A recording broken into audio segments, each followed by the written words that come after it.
Dès partout où vous nous suivez, mesdames, messieurs, merci de votre fidélité accordée sur nos antennes. Bienvenue à cette édition du journal. À la une de l'actualité, il ne reste que quelques jours pour que les élèves reprennent le chemin de l'école pour la nouvelle année scolaire 2023-2024, dont le début sera effectif le 4 septembre prochain sur toute l'étendue du territoire congolais. Pour Janvier Lubingo, porte-parole de l'intersyndicale de l'EPST Tanganyika, la rentrée sera effective car le gouvernement de la RDC a du moins honoré certains de ses engagements. Il est ici au micro de votre chaîne. Oui, il est vrai que nous avons été en Angola. Le gouvernement nous a promis certaines choses à réaliser pour la paix du mois de juillet, afin que la rentrée scolaire soit apaisée. Mais d'abord, nous demandons à tous les enseignants qui nous écoutent à ce moment que le 4, nous allons devoir rentrer pour que nous puissions poursuivre le reste. Parce que réclamer ou revendiquer son droit n'est pas interdit lorsque le moment arrive que le partenaire ou l'employeur ne tient pas à respecter le reste. Les enseignants doivent s'apprêter, je crois qu'ils l'ont déjà fait.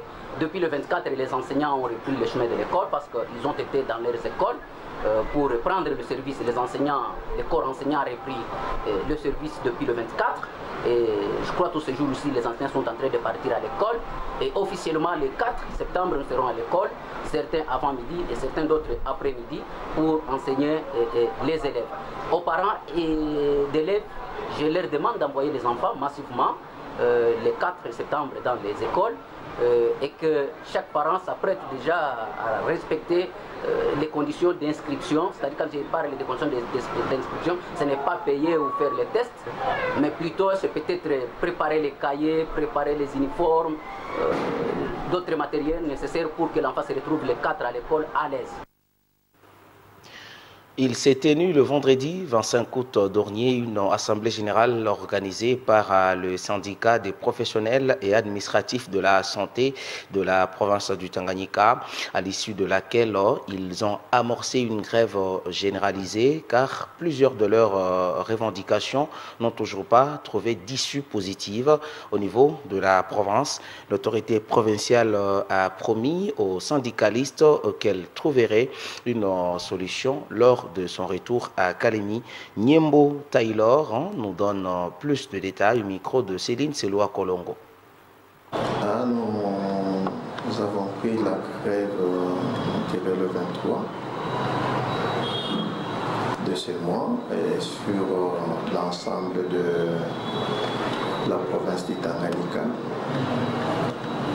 La grève elle est encore continuelle puisque jusque-là aucun message d'information ni d'instruction du niveau national ne nous est pas encore parvenu, mais aussi les différentes causes pour lesquelles les professionnels de santé et les professionnels et administratifs de santé sont entrés en grève. La cause n'est pas encore résolue. Donc jusque-là, la grève elle est encore continuelle. Oui, comme vous savez, Madame le gouverneur, c'est une autorité qui est locale, qui nous avait reçus la fois passée, vraiment avec beaucoup de dignité, que nous avons beaucoup plus loué et adoré. C'est une grande responsable. Elle nous avait dit, pendant les jours que nous avions été reçus, elle nous avait dit qu'elle était en train de préparer un voyage pour Congo pour aller lancer certaines activités de la province. Bon, elle nous avait dit aussitôt qu'elle va retourner, elle organisera une rencontre pour nous dire ce que nous devrions faire. Donc, en quelque sorte, nous n'avons pas encore reçu officiellement l'appel de Madame le gouverneur, mais toutefois, il y a un pas. Nous avons reçu des appels de ces services respectifs, à l'occurrence du ministère de la Santé du niveau provincial qui nous a appelés, qui a commencé à emboîter d'abord le pas pour nous demander est-ce que nous avons déjà préparé les différents éléments de la mission. Et ils avaient déjà, ils ont demandé demander d'abord les noms de nos camarades syndicats qui peuvent vraiment aller ensemble dans la mission avec l'équipe de Madame le gouverneur. Nous avons envoyé les noms au niveau du ministère de la Santé, mais les processus continuent. Par exemple, aujourd'hui, quand vous nous retrouvez ici, nous sommes en train de travailler sur les listes déclaratives, mais au moins, c'est en quelque sorte d'une manière un peu brève. Si aujourd'hui nous sommes appelés d'une manière urgente ou bien une manière adaptée, nous pouvons répondre. Le processus électoral de l'année 2023 enregistre un nombre élevé de participation des jeunes, contrairement aux années antérieures. Cette motivation dans le chef de ces jeunes candidats aux différents postes politiques se résume en la détermination d'échanger l'administration publique dirigée par des personnes ayant un âge élevé.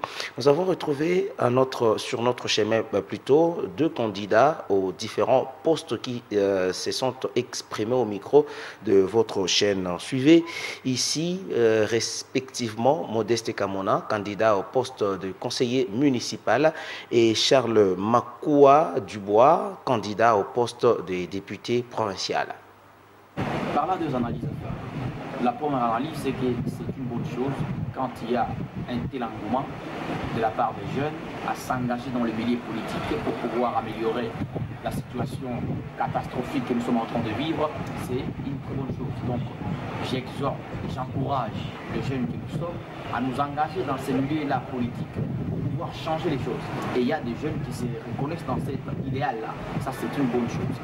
La seconde analyse, c'est qu'il y a des jeunes qui se retrouvent en politique, pas par conviction, pas parce qu'ils sont porteurs d'un idéal, ou pas parce qu'ils croient à un idéal, mais se retrouvent en politique parce que la condition de vie leur exige de se retrouver là. Imaginez-vous un jeune à qui on a proposé de se retrouver en politique parce qu'on va lui donner des frais de campagne. Eh bien, il s'est dit, j'ai mon petit projet, comme j'ai mon petit projet, je vais prendre une part de la somme d'argent qui me sera donnée pour investir dans mon petit projet et le reste, je vais investir dans la campagne. Donc, vous retrouvez quelque part, il y a cette volonté-là de jeunes de se retrouver, puisque la vie, elle ne promet pas. Et bien, les jeunes se disent, je me plonge en politique pour aller me retrouver. Ça, c'est ce qui est choquant, puisque la politique, le monde de la politique, c'est un monde de conviction. On y va en politique parce qu'on est convaincu d'une cause, on aimerait changer quelque chose. On aimerait donner de l'espoir à un peuple pour pouvoir sortir d'un point A pour aller à un point B. Mais ce n'est pas ça. Le profondeur mystérieuse de cet engouement que je suis en train de constater chez les jeunes, pour la plupart, c'est pour se retrouver. Ça, c'est malheureux. Mais aussi, il faut reconnaître qu'il y a de ceux-là qui sont porteurs d'un idéal, qui croient à une conviction et ils sont en train de pousser pour pouvoir venir à bout. Bon, la jeunesse, c'est la chair et les os d'un pays. Si la jeunesse se dit, voilà, on s'élève, eh bien, les pays s'élèvent avec elle. Donc, je pense que c'est un pas qui est fait quand la jeunesse s'engage en politique avec un tel engouement. C'est un pas que nous avons fait. On a progressé, mais encore, il faut se questionner sur les acquis des engagements de cette jeunesse. Est-ce que cette jeunesse est engagée pour le bon? Est-ce que cette jeunesse est engagée pour les besoins de la cause? C'est des choses qu'il faudra analyser en profondeur pour pouvoir dénicher ce qui est vrai et ce qui est faux. Mais pour le moment, ce qui a félicité, c'est que c'est bien, comme la jeunesse prend conscience, il faut qu'elle s'engage en politique et non pas rester sur les bancs touches en train de se plaindre, en train de critiquer chaque fois. Il y a plusieurs motivations d'entretien. Il faut noter cette lecture, c'est après l'autopsie, la politique, surtout au niveau provincial, une politique détestable, c'est-à-dire qui ne répond pas aux besoins de la cité. Le peuple et la population avaient mandaté, avaient commis ses porte-paroles, avaient commis ses avocats, qu'on appelle par extension députés. Donc ils ont le rôle pivot à jouer dans les assemblées provinciales. C'est le rôle de porter donc la parole au nom et pour le compte de la population. C'est le rôle de postuler, de plaider au nom et pour le compte de la population. Tout ça pour rencontrer les besoins, socialement les besoins de la cité. Mais les avocats ou les porte-paroles à qui le peuple a placé toute sa confiance ont oublié leur mission, c'est-à-dire ils sont allés plus loin pour être au service de leurs propres intérêts, donc des intérêts partisans, en sacrifiant la population.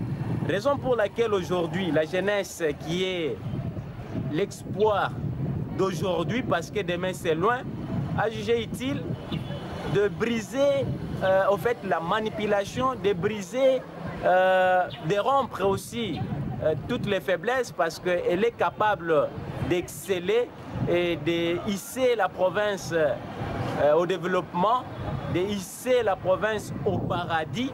Elle a décidé, parce qu'elle a été longtemps chalée par les politiciens, c'est-à-dire ils ont été longtemps à leur service, et même jusqu'à preuve du contraire, il y a certains qui demeurent toujours, qui n'ont pas encore brisé leur léthargie. Et en dehors de ces deux candidats qui se sont exprimés, nous avons rencontré aussi Lugundo Cédric, jeune activiste candidat à la députation nationale et provinciale. Quant à lui, il jette l'opprobre sur les députés provinciaux en les indexant d'être à la base de la crise interinstitutionnelle en province. Aujourd'hui, nous constatons que la gestion de la chose publique est très mal gérée, et vous allez constater avec moi, dans l'administration publique, il n'y a que de vieux. Alors, ces vieux-là nous font des gâchis dans la gestion. C'est alors que nous avons compris que, comme ces vieux ont tendance à abuser les pouvoirs, et nous, étant que jeunes, nous devons nous mobiliser pour que nous puissions aussi nous mettre sur la table de prise de décision. Parce qu'aujourd'hui, si vous le remarquez bien, l'Assemblée provinciale de notre province Tanganyika, toutes les plénières sont suspendues seulement parce qu'il y a eu des désordres qui ont été causés par le vieux.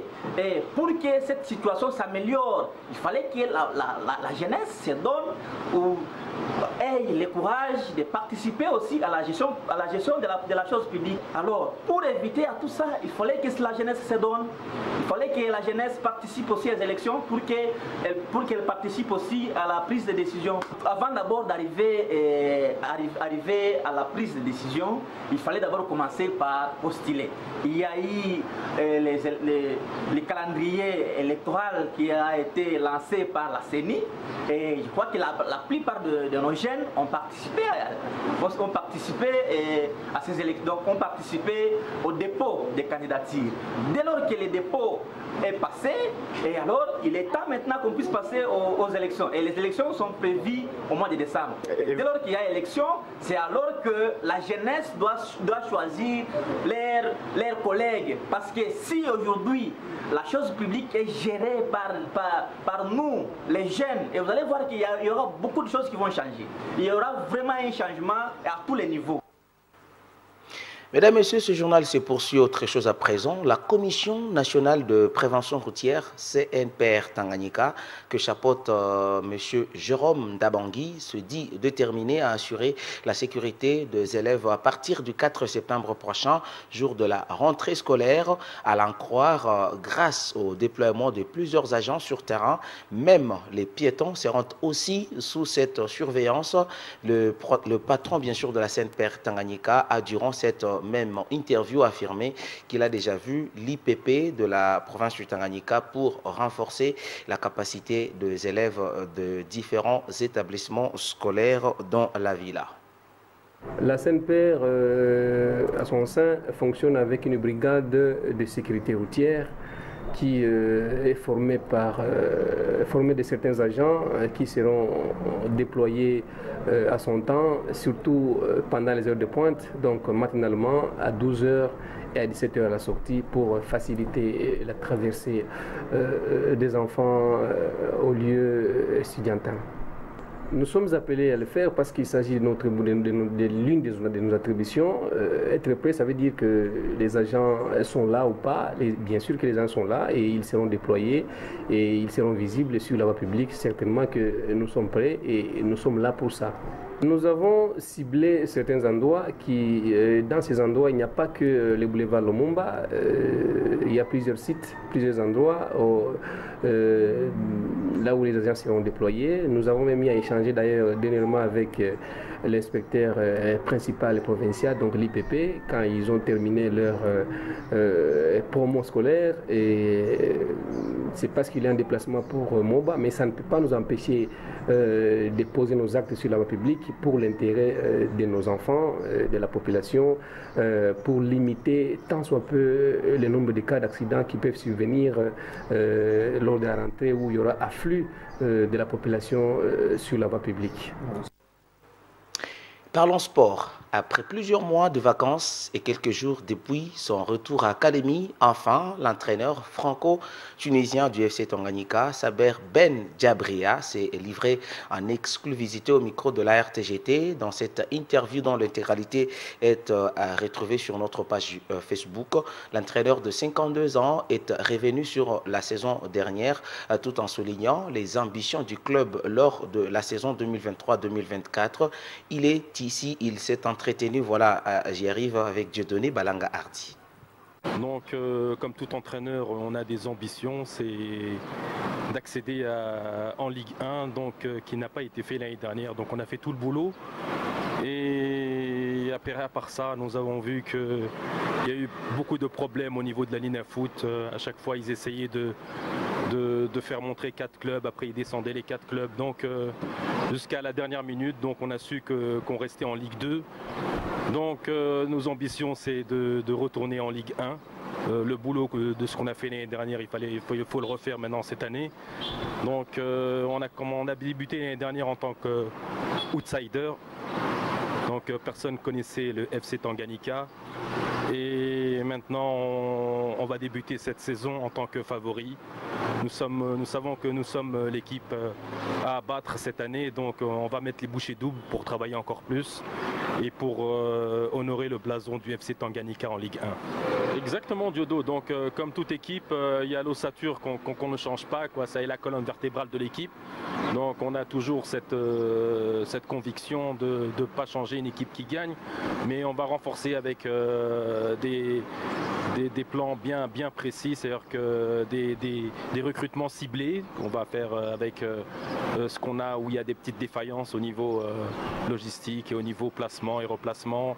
Il y a des joueurs qui doivent mériter un peu plus leur place, et il y a des joueurs qu'on doit écarter parce que c'est le foot, c'est ça. Donc il y a des joueurs qui n'ont pas donné satisfaction l'année dernière, donc on va changer, on va améliorer sur le plan offensif et un peu défensif. Donc au niveau du milieu de terrain, on va changer un petit peu, on va ramener un peu plus de lucidité, un peu plus de création au niveau milieu de terrain. Donc avec ça, on va améliorer notre équipe.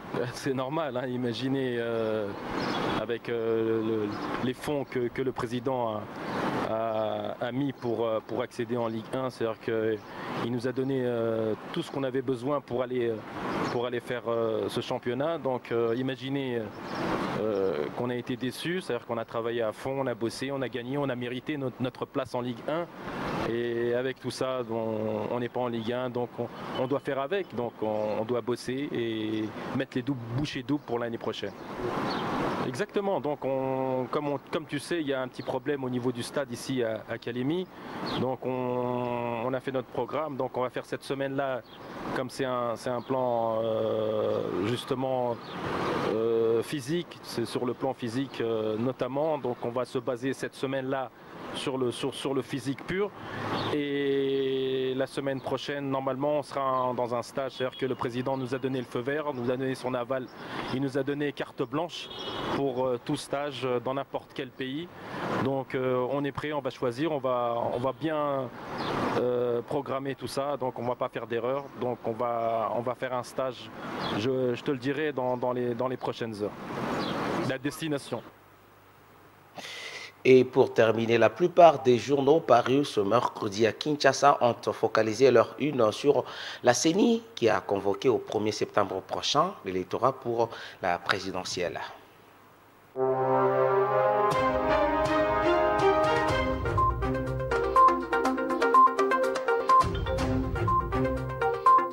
La plupart de médias et journaux parus ce mercredi 30 août 2023 à Kinshasa, capitale de la RDC, sont revenus sur la Commission électorale nationale indépendante CENI qui a convoqué au 1er septembre prochain l'électorat pour la présidentielle. Mesdames et messieurs, relevé des presses. La Prospérité rapporte que la Commission électorale nationale indépendante CENI attend à partir du 1er septembre prochain les candidats à la présidentielle de 2023.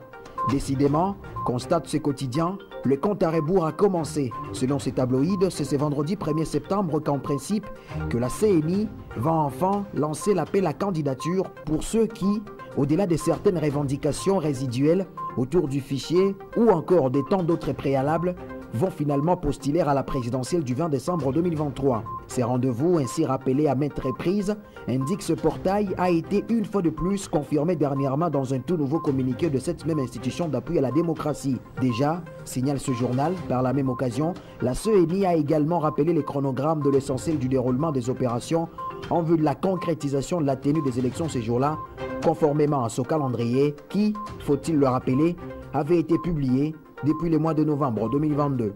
La Prospérité estime que dans un tel contexte marqué essentiellement par des critiques, si fondées ou pas soient-elles, et la volonté ferme de la CENI à organiser les élections dans les délais constitutionnels, les acteurs politiques ont là du pain sur la planche.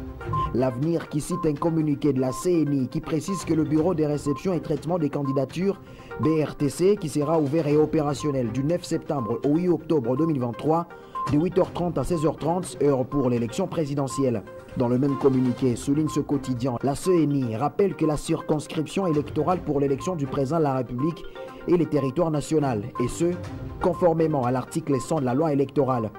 Et sans préjudice des autres cas d'exclusion prévus par la loi électorale, rappelle ces tabloïds, le candidat à l'élection présidentielle devra remplir les conditions reprises dans l'article 103 de la loi électorale, dont avoir la nationalité congolaise, être âgé de 30 ans au moins, jouir de la plénitude de ses droits civils et politiques, avoir un diplôme d'études supérieures ou universitaires, ou justifier d'une expérience professionnelle d'au moins 5 ans dans le domaine politique, administratif ou socio-économique, avoir la qualité d'électeur ou se faire identifier et enrôler lors du dépôt de la candidature.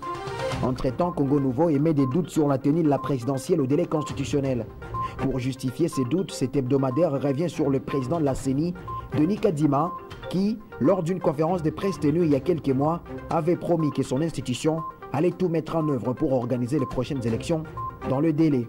Mesdames et messieurs, surtout pour la revue de la presse, merci pour votre sympathique attention.